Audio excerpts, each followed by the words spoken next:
It's actually led me back to kind of where it's all started with, back to comic books and baseball cards. All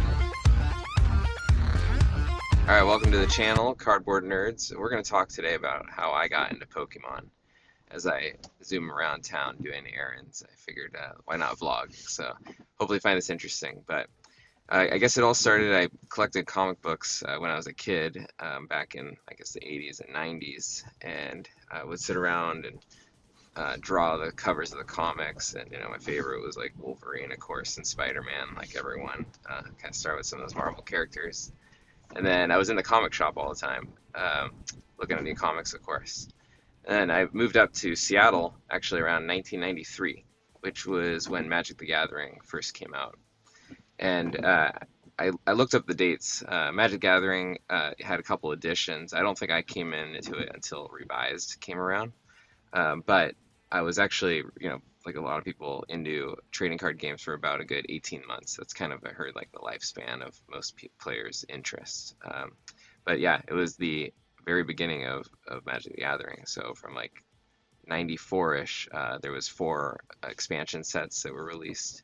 I was looking those up again too to be reminded, but like some of you might remember, there was Antiquities, I think was the first one, Legendaries, Ice Age, and the Dark. And I remember these sets, like people hated, if I remember correctly, the Dark. Like they just thought it was a bad set. The Legendaries had too many cards, but the Dark, I don't know, people just didn't like it. But looking back, these are all like really expensive sets now, right? But yeah, I was playing Magic the Gathering, going to tournaments, begging my parents to buy us cards and stuff. So yeah, that was it. I always collected baseball cards before that as well, so I guess always been a collector at heart. Well, anyway, fast forward, many many years. I have kids now, and I kind of missed the Pokemon, you know, anime and everything in the late 90s when it came to the United States because I was already older and kind of, into other things. But fast forward many years now, I have kids, and I was sitting at home during COVID, and I was actually also at the same time trying to figure out what should I pick up Magic the Gathering again because it was fun. I liked playing the game, and I was looking at playing it online. I had some friends that still play it, so we were talking about that. And then I found out there was actually that Pokemon box set, like the board game set that I think people love to hate, but it was $10 at Target for me, and I have the young kid, so I was like, oh, let's try it out. So we played it, and I thought it was actually fun. It reminded me of Magic Gathering. Later learned out that it was created, if not completely by or in collaboration with Wizards of the Coast to create Magic the Gathering, so that makes sense. Um, yeah, so that was like partly the trading card game. I was also trying to get back into drawing. I guess COVID kind of just, unlocked a bunch of the old hobbies that we used to have when we did have time. And for most people, that's when they're younger. So between drawing, I was like, oh, well, maybe we could, me and my kids could draw some of the Pokemon characters, just to, practice drawing together. So it was like a mixture of the arts and the cards. And then also during COVID, we started watching the anime. Those rubber gloves your mom packed will come in handy. And I thought that was good because like this way we could get the backstory of a lot of these characters. So literally went online looking for what's the best order to watch the animes, considering there's like, I don't know, 15 seasons of anime, and it's too much to watch in one summer. So we just started with kind of the original, and then tried to skip some episodes that weren't canon, I guess. And yeah, so it's been a mixture of things. Obviously, having kids helped pull me back or into Pokemon for the first time, but since then it's grown on me, and I think some of the characters are pretty cool. Still a fan of some of the art, more of the modern art. I think Pokemon could still do a lot more to attract like an adult, older age group with maybe just starting with some of the art they put out.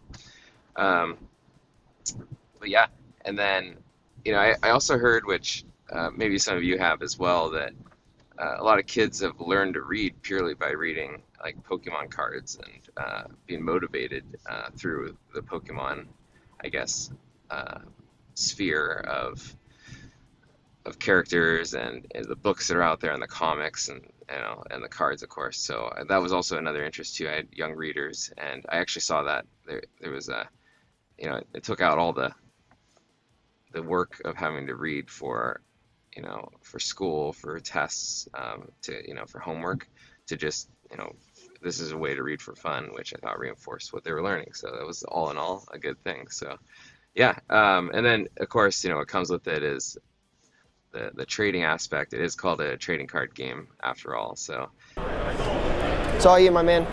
Thanks for the deal. Cool. there's I think a classic evolution of a lot of Pokemon collectors is how do you collect, right? And some people, they do various things. They start with like trying to complete full sets.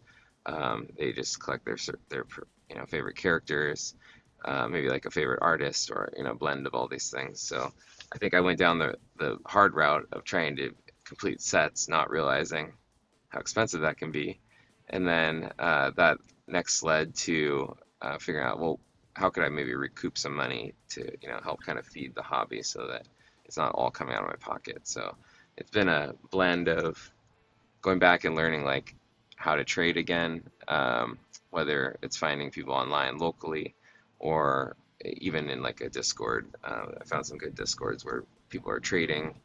That's been fun. And then buying cards, of course, and then it led to selling cards. So I came in, what is this now, like right at the 25th anniversary. I think I paid double for an Elite Trainer box. They call them ETBs if you're new to Pokemon.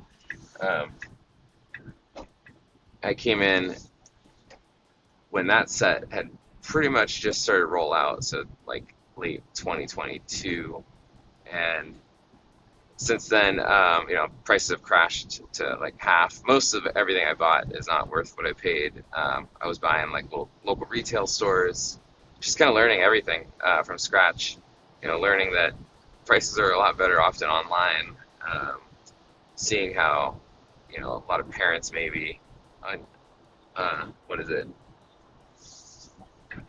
Uninformed, I guess is the right word. Uninformed parents overpaying for cards. It's been a steep learning curve, but that's actually also led me back down towards, again, Magic the Gathering and like following all these other trading card games. I don't know if I have the time to really invest in all of them, but I am interested in like the news and like what the other card games are doing, such as like One Piece and Lorcana. So it's been kind of fun to just get back into that ecosystem, and it's actually led me back to kind of where it's all started with, back to comic books and baseball cards. So I've been dabbling in that. Let me know in the channel if you're interested in seeing like pack openings of like baseball cards. I got a good stack, but I think it's a nice way to like pair watching sports is also with like collecting the sports cards and trading for your favorite players that you're following too. So very similar to Pokemon. You just can't necessarily play a game with cards. So and then I mentioned comics too. Even comics, I dug up all of my old comics from the 90s. Plan on kind of just looking through that and seeing if there's anything worth grading. Fun fact, I've never graded a single anything in my life. Never graded any trading cards, never graded any comic books. And yeah, I'm excited too. I bought graded Pokemon cards, of course, but never tried grading myself. I don't know. I feel like it's another hurdle, a little bit of education I need to make. Every time I think I have a card to grade, it's I always find like just like one little thing wrong with it that I don't really know if it would knock it down below a 9. Sometimes they just look perfect, but I've been hesitant to grade. This one I guessed a 9, even though it is pack fresh. And I got a 7. So that's maybe a goal we can set right here now on the channel, is within 2024 to at least do one submission, whether it's comics or cards, whatever it is. But yeah, maybe we'll do like a classic, mail in of what we're mailing in, and then see what we get back. But I probably gotta save up some money to do that in time, of course. So, all right. Well, hopefully you found this interesting, this new style. I'm gonna try and keep from rambling too much, but stay on topic at least of all things card collecting, and let me know why you got into Pokemon collecting, or if you're collecting other cards, or a blend of the two. If you're into comics. Also curious any questions you have, whether it's getting started or how to continue in your collecting and maybe even investing. What strategies are out there. Just any open questions you have. I'd like to see if I can help. And till next time, please like and subscribe. That always helps the channel. I appreciate it. Bye.